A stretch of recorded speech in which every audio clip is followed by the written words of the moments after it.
ಸಾಂಸ್ಕೃತಿಕ ನಗರಿ ಮೈಸೂರು ಜಿಲ್ಲೆಗೆ ನೂತನ ಜಿಲ್ಲಾಧಿಕಾರಿಯಾಗಿ ಲಕ್ಷ್ಮೀಕಾಂತ ರೆಡ್ಡಿ ಅಧಿಕಾರ ಸ್ವೀಕರಿಸಿದ ದಿನವೇ ದಕ್ಷಿಣ ಕಾಶಿ ನಂಜನಗೂಡು ನಗರದ ಅಂಬೇಡ್ಕರ್ ಭವನದಲ್ಲಿ ಜನಸ್ಪಂದನ ಕಾರ್ಯಕ್ರಮ ಆಯೋಜಿಸಲಾಗಿತ್ತು. ಜನಸ್ಪಂದನ ಕಾರ್ಯಕ್ರಮ ಪ್ರಾರಂಭವಾಗುತ್ತಿದ್ದಂತೆ ಸಾಕಷ್ಟು ವರ್ಷಗಳಿಂದ ಬಗೆಹರಿಸಲಾಗದ ಕಂದಾಯ, ಅಬಕಾರಿ, ನಗರಸಭೆ, ಪೊಲೀಸ್ ಸೇರಿದಂತೆ ವಿವಿಧ ಇಲಾಖೆಗಳ ಸಮಸ್ಯೆಗಳ ಮಹಾಪೂರವೇ ಹರಿದು ಬಂತು. ನಂಜನಗೂಡು ಸೇರಿದಂತೆ ಗ್ರಾಮೀಣ ಪ್ರದೇಶಗಳಲ್ಲಿ ಕಳ್ಳತನ, ಸುಲಿಗೆ, ಕ್ರಿಮಿನಲ್ ಪ್ರಕರಣಗಳಿಗೆ ಕಡಿವಾಣ ಇಲ್ಲದಂತಾಗಿದೆ ಎಂದು ಜನರು ಅಹವಾಲು ನೀಡಿದರು.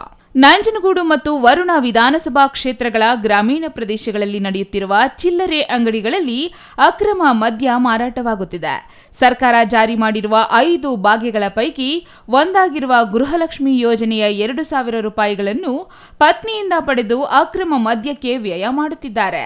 ಸಿಎಂ ತವರು ಕ್ಷೇತ್ರದಲ್ಲಿ ಸಂಪೂರ್ಣವಾಗಿ ಅಕ್ರಮ ಮದ್ಯ ಮಾರಾಟವನ್ನು ಅಬಕಾರಿ ಇಲಾಖೆ ಅಧಿಕಾರಿಗಳು ತಡೆಯುವಲ್ಲಿ ಸಂಪೂರ್ಣ ವಿಫಲರಾಗಿದ್ದಾರೆ ಎಂಬ ಆರೋಪಗಳು ಕೇಳಿಬಂತು. ಕಂದಾಯ ಇಲಾಖೆ ಮತ್ತು ಸಬ್ ರಿಜಿಸ್ಟ್ರಾರ್ ಕಚೇರಿಯಲ್ಲಿ ದಳ್ಳಾಳಿಗಳ ಹಾವಳಿ ಎಲ್ಲೆ ಮೀರಿದೆ. ಗ್ರಾಮ ಪಂಚಾಯಿತಿ ಕಾರ್ಯಾಲಯಗಳಲ್ಲಿ ರೈತರ, ಬಡವರ ಕೆಲಸ ಕಾರ್ಯಗಳು ನಡೆಯುತ್ತಿಲ್ಲ. ಶಿಕ್ಷಣ ಇಲಾಖೆಗೆ ಸಂಬಂಧಿಸಿ ನಂಜನಗೂಡು ತಾಲೂಕಿನ ಸಾಕಷ್ಟು ಗ್ರಾಮಗಳಲ್ಲಿ ಶಾಲಾ ಕೊಠಡಿಗಳು ಶಿಥಿಲಾವಸ್ಥೆಯಿಂದ ಕೂಡಿದೆ. ಕೆಲ ಶಾಲೆಗಳಿಗೆ ರಸ್ತೆಗಳ ಸಂಪರ್ಕವನ್ನೇ ಕಲ್ಪಿಸಿಲ್ಲ. ಬದುಕಿರುವವರಿಗೆ ಮರಣ ಪತ್ರ ನೀಡಿದ ಪ್ರಕರಣದಲ್ಲಿ ಕಂದಾಯ ಇಲಾಖೆಯ ಆರ್ಐ ಪ್ರಕಾಶ್ ಎಂಬುವರನ್ನು ಅಮಾನತುಪಡಿಸದೇ ಇರುವುದು ಸಾಕಷ್ಟು ಅನುಮಾನಗಳಿಗೆ ಎಡೆಮಾಡಿಕೊಟ್ಟಿದೆ. ಕೂಡಲೇ ಕೆಲಸದಿಂದ ವಜಾ ಮಾಡಬೇಕು ಎಂದು ದಲಿತ ಸಂಘಟನೆಗಳ ಒಕ್ಕೂಟದ ಅಧ್ಯಕ್ಷ ನಗರ್ಲೆ ಎಂ ವಿಜಯಕುಮಾರ್ ದೂರು ನೀಡಿದರು. ಕೆಲ ಸಮಸ್ಯೆಗಳನ್ನು ಆಲಿಸಿದ ನೂತನ ಜಿಲ್ಲಾಧಿಕಾರಿಗಳು ಶಾಕ್ ಆಗಿ ಮೌನ ವಹಿಸಿದರು. ಮುಖ್ಯಮಂತ್ರಿಗಳ ತವರು ಕ್ಷೇತ್ರವಾಗಿರುವ ದೆಸೆಯಿಂದ ಮೈಸೂರು ಜಿಲ್ಲೆಯ ಎಲ್ಲ ಇಲಾಖೆ ಅಧಿಕಾರಿಗಳು ಜಾಗೃತಿಯಿಂದ ಜನರ ಸೇವೆ ಮಾಡಬೇಕು. ಬಂದವರ ಕಷ್ಟ ಪರಿಹರಿಸಲು ಕೆಲಸ ಮಾಡುತ್ತಿದ್ದೇವೆ. ಎಲ್ಲಿ ಸರ್ಕಾರಿ ಸೇವೆಯಲ್ಲಿ ಲೋಪ ಬರುತ್ತದೆ ಅದನ್ನು ಪರಿಶೀಲಿಸಿ ತಪ್ಪಿತಸ್ಥರ ವಿರುದ್ಧ ಸೂಕ್ತ ಕ್ರಮ ಕೈಗೊಳ್ಳುತ್ತೇವೆ. ಈಗಾಗಲೇ 80ಕ್ಕೂ ಹೆಚ್ಚು ಅರ್ಜಿಗಳನ್ನು ಮತ್ತು ಸಮಸ್ಯೆಗಳು ಕಂಡುಬಂದಿವೆ. ಅವುಗಳನ್ನು ಶೀಘ್ರದಲ್ಲೇ ಪರಿಹರಿಸಲು ಮುಂದಾಗುವುದಾಗಿ ತಿಳಿಸಿದರು.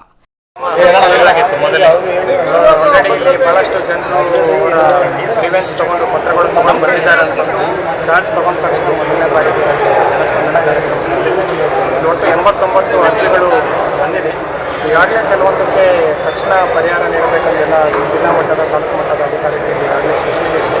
ಮತ್ತು ಇದನ್ನು ವಾರ ಈ ಅರ್ಜಿಗಳ ಮೇಲೆ ಏನು ಆಕ್ಷನ್ ಆಗಿದೆ ಅನ್ನೋದು ಸಹ ಪರಿಶೀಲಿಸಿಕೊಂಡು ಆದಷ್ಟು ಬೇಗ ಇವೆಲ್ಲ ಅರ್ಜಿಗಳಿಗೆ ಒಂದು ಸೂಕ್ತ ಪರಿಹಾರ ದೊರಕಿಸಿಕೊಳ್ಳುವ ಆನೆಸ್ಟ್ ಒಂದು ಕ್ರಮ ಕೈಗೊಳ್ಳುತ್ತದೆ. ಇನ್ನು ಈ ಸಂದರ್ಭದಲ್ಲಿ ತಹಶೀಲ್ದಾರ್ ಶಿವಕುಮಾರ್ ಕಾಸ್ನೂರು, ಜಿಲ್ಲಾ ಪಂಚಾಯಿತಿ ಸಿಇಒ ಗಾಯತ್ರಿ, ತಾಲೂಕು ಪಂಚಾಯಿತಿ ಇಒ ಜರಾಲ್ಡ್ ರಾಜೇಶ್, ನಗರಸಭಾ ಆಯುಕ್ತ ನಂಜುಂಡಸ್ವಾಮಿ ಸೇರಿದಂತೆ ತಾಲೂಕು ಮಟ್ಟದ ಅಧಿಕಾರಿಗಳು ಭಾಗವಹಿಸಿದ್ದರು. Kumar, CTV news, Nanjangud.